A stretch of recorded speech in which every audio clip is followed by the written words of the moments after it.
Talking more, yeah. Talking. You guys are talking. We're talking Oh, really? A lot of talkers. I would agree with that. This podcast is called Erase the Filter. Erase the filter. Erase the filter.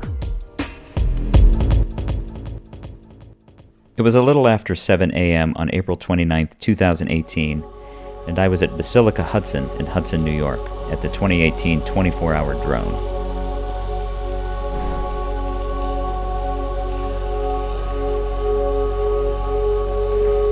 I want to read something from my journal from April 29th, 2017, 1 year ago that day. But before I do that, I should say that the first half of 2017 was a time of great personal transition for me.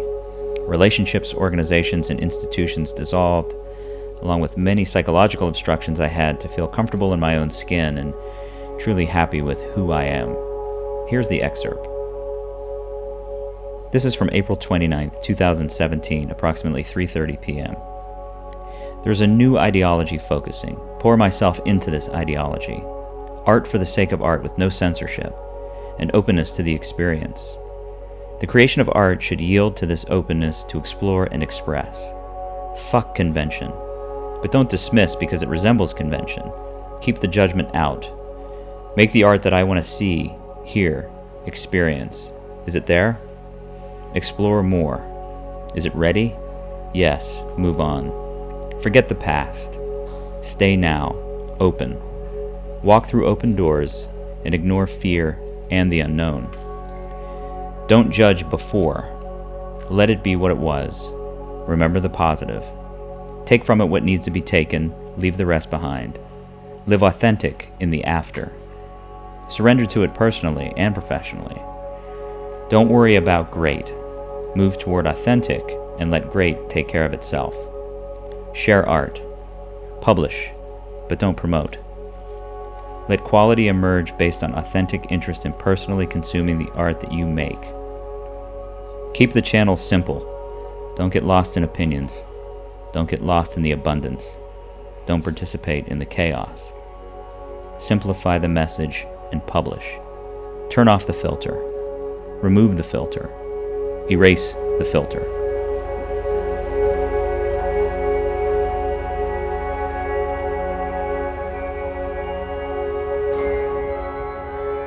The 24-hour drone is an annual event held at Basilica Hudson in Hudson, New York. It starts at noon on Saturday and ends at noon on Sunday. In between is 24 hours of seamless, ambient, experimental drone music. Some is peaceful and soft, some is loud and very challenging. Dozens of acts play one after the next to hundreds of listeners who lay on sleeping mats and sit on beach chairs in the massive interior of an old restored factory building along the Hudson River. Music in this episode was captured at the 2018 24-hour drone on a Zoom H6 field recorder.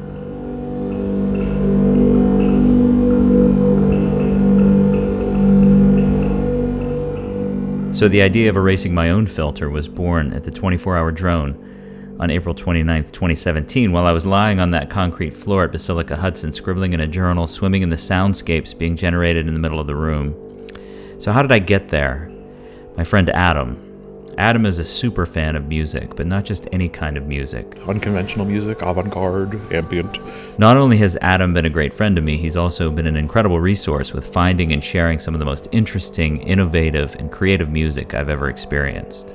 I like being challenged when it comes to what I'm listening to. I like unconventional things, and I've always been that way. I mean, as a kid, I had my pop music interests and things, but I think once I discovered prog as a kid, there was something about that. There was something about the challenge, the sonic challenge. It's not like I feel like I'm participating in something, but it just draws me in, and this is an extension of that. I do like things that most people find intolerable to listen to. It makes it hard to listen to music in my office. So at the beginning of last year, when he told me about the 24-hour drone, it's a half an hour from my house. I jumped at the chance to pay another visit to the Hudson River Valley and experience this mind-blowing event. It was life-changing, literally. So we both knew we didn't want to miss this year's 24-hour drone. I think it's the variety of artists in the... I don't like putting genres on things, but in this case, it is kind of like it's like a best of. It's very carefully curated, and it shows. And it's music you wouldn't hear elsewhere. It's art. It's performance artists. I was actually really struck this time by how many of the artists, I was thinking about it, are performance artists in addition to being just music. So it's more than just about drone music, right? It is about the different variety of the ways that people speak through that art. So for me, I like it because it's more than what I expected to be. We were chatting Sunday morning, about 22 hours into the marathon, about our favorites from the weekend. Hotel Neon, of course. Kite today at 9 o'clock. She was amazing, and reading her backstory and what she's all about and what she's doing is great. Shogun Sontag was excellent. Really didn't know anything about them.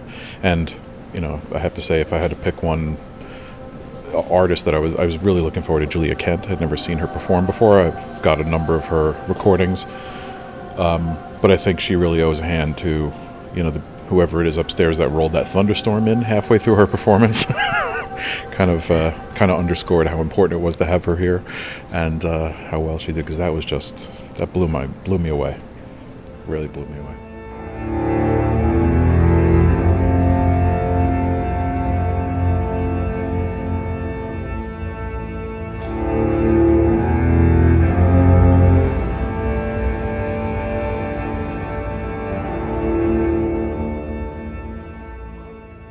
The venue, Basilica Hudson, is a solar-powered, reclaimed 1880s industrial factory on the waterfront of the historic city of Hudson.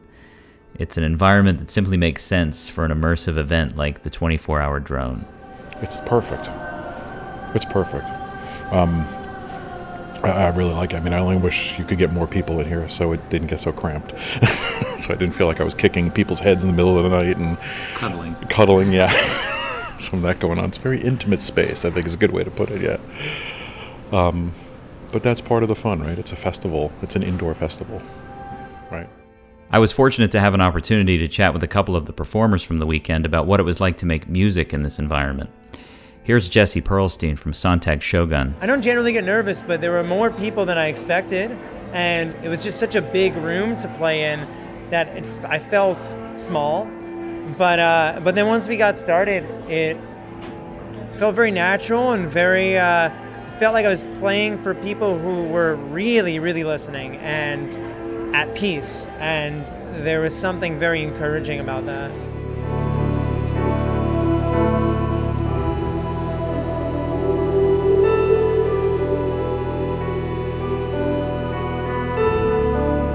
The main hall of Basilica Hudson is 6,000 square feet with ceilings that grade from 20 to 40 feet. The musicians play in the center of the room, surrounded by hundreds of listeners. I love playing surrounded by people. I don't like being on stage. I don't like being above people. We're trying to share our music and share an experience and not sort of like hand it down from up high.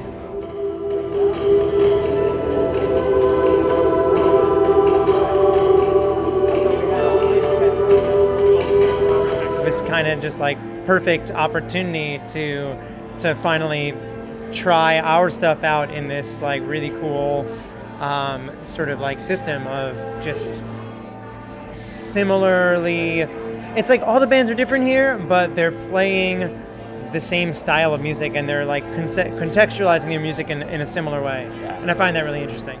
That was Sontag Shogun, definitely one of my favorites from the weekend. And this is Hotel Neon.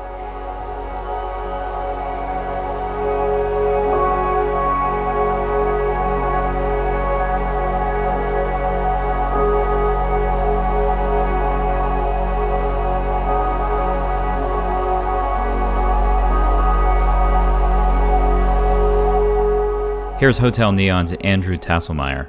Oh, it was phenomenal. We were talking about it a little bit afterwards, and it's just so different from anything else we've done before. The time of day was a difference, just the lighting. We're usually pretty dependent on our visuals to kind of carry the show. So it was a different experience feeling like so many more people were watching what we were doing. So it just lent a kind of... just a very interesting kind of air to the whole thing. It felt more exposed. It felt more like raw, I guess is a way to say it. it was an awesome experience. Everyone here is like all about the concept, all in on what drone is, sustained sound. So it was just very comfortable to play.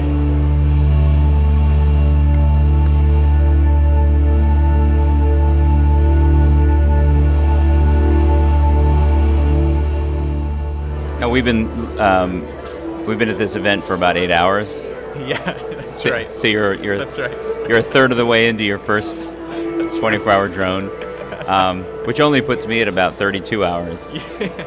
Lifetime. Lifetime, yeah. So what? Yeah. How has it been? You played early. You were one of the first acts. So Yeah. how has it been then since? Like, what's the experience been like for you? Yeah, we were number 3, I think, in the lineup. So we've seen it evolve through that whole time. And honestly, it's amazing to watch the space change with people moving around, the weather outside. You start to notice things happening with the lighting. You hear different things going on throughout the space. It's just like a living, breathing thing almost. You can hear it kind of ebb and flow and change, and it's really interesting. It definitely a unique experience. I've never played any event like this.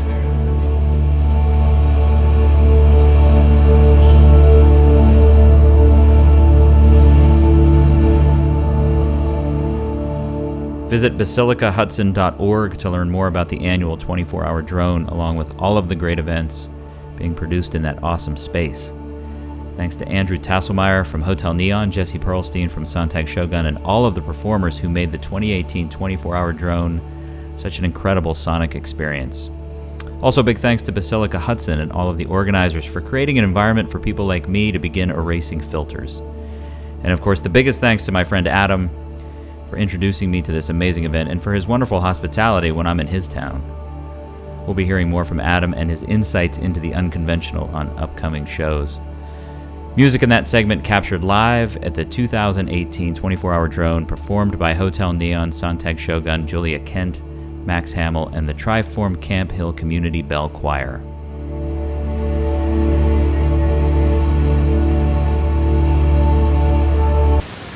New Orleans, Louisiana. We're in the French Quarter, so we're in a touristy section of the city, but it also feels a little rough around the edges and kind of raw, which I like. Mm-hmm. It's not, doesn't feel polished. Mm-mm. It's hot.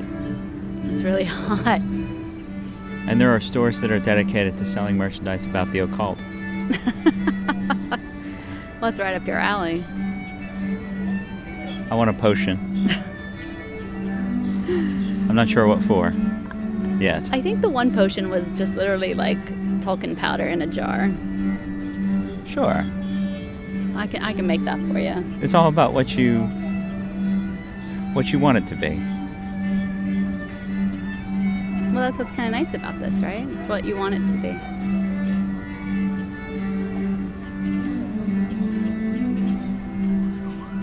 Do you think they wash the shit off of those statues?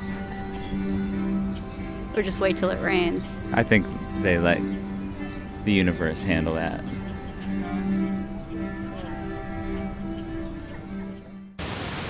For as long as I can remember, I have aspired to get struck by lightning.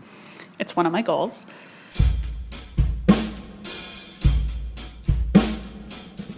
My grandfather actually got struck by lightning once, and he used to tell me the story as a kid, so I guess that's where it comes from, you know, that feeling of having so much to live up to. My great-great-grandfather blew himself up with dynamite. That is how he died. I live in the shadow of great men. And to be honest, I always thought that I would be the one to carry on the family legacy of having something spectacular happen to you. You know, I thought I was the chosen vessel for that gene, but my sister recently found out that she has an extra vertebrae. So, always a bridesmaid.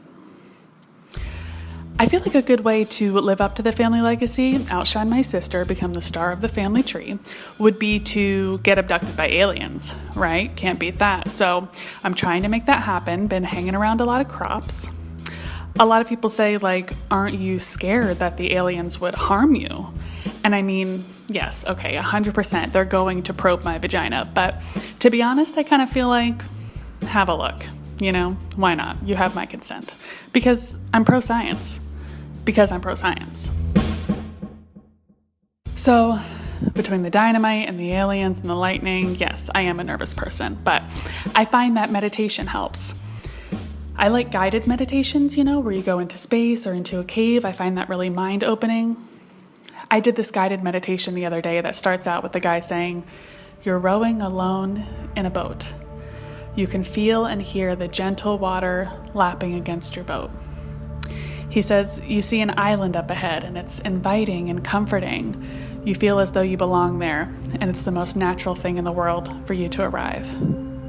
So you get to the island and you walk into the woods, and then you come upon this ornate, unique, ancient building that feels peaceful and strong. You go in and you feel at home, and there's a warm light coming from the basement. So you follow it, and with each step you're going deeper and deeper into your subconscious. So I'm walking downstairs and the guy says, "Notice that the walls are covered in tiny drawers, and these are the tiny drawers of your subconscious." I know, right? It's amazing. And then he says, "Go ahead and open the drawers. See what's inside." So I tear into these motherfucking drawers, and it's unreal. I'm finding all these relics from my childhood. There's like a rock from my driveway growing up, a note from school, a tampon, a necklace. So much was happening, and it's fascinating and amazing. And then the guy is like, "Okay, go ahead and put them all back, and just trust your subconscious that these items will be there when you need them." I know, it's so beautiful, so meaningful. Only here's the thing. I didn't put them back. I stuffed those objects in my pocket and got the fuck out of there. Looked around at the top of the steps, nobody saw shit, okay? This guy in my head, he's going on about like the power of now. Meanwhile, I'm sprinting back to the boat.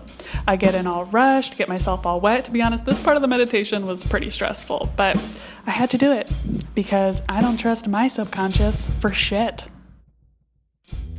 Shawna Stoltzfoos is a comedian and performance artist currently based in New York City. She is the creator of the miniseries Young Lancaster and the web series Stoltzfoos, and the head writer of the sketch comedy ensemble Barbara Bush. This is Jason Mundock. Thanks for listening to Erase the Filter. Show notes can be found at erasethefilter.com, and if you have feedback about the show, feel free to email me at jmundok, jmundok, @gmail.com. And always remember, Open your mind. Be yourself. erase the filter.